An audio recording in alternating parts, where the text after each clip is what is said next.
সবচেয়ে বড় ইস্পাত কারখানার জন্য আপ্রাণ চেষ্টা করেছিলাম, শালবনীতে আনতে পেরেছিলাম 30,000 কোটি টাকার ইনভেস্টমেন্ট। শালবনী এখন অনিশ্চিত হয়ে গেছে। সারা পশ্চিমবাংলার মানুষকে এটা বোঝাবার চেষ্টা হলো, পশ্চিমবাংলা মানে বামফ্রন্ট মানে সিঙ্গুর, বামফ্রন্ট মানে নন্দীগ্রাম।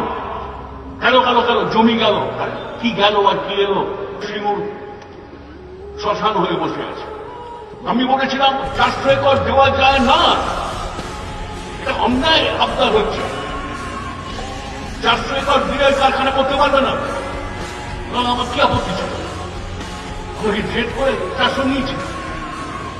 যা প্রয়োজন জমির জন্য, বড় কারখানা, মূল কারখানা, ছোট কারখানা, আমি নিজে বোঝাবার চেষ্টা করেছি। 900 একর না হলে কি করে এই কারখানাটা হবে? হতে পারে না। 400 একর কেড়ে নিলে ওরা চলে যাবে। এখন গুজরাটে শুধু কারখানা করছে না, ক্যাডারের থেকে ওখানে ফোর্ড কোম্পানি, এত বড় বিদেশি কোম্পানি গেছে, নানান কোম্পানি যাচ্ছে অটোমোবাইলস। এখন চেন্নাইয়ের পর গুরগাঁও হয়ে যাবে, গুজরাট হয়ে যাবে। পশ্চিমবাংলার যে অন্ধকার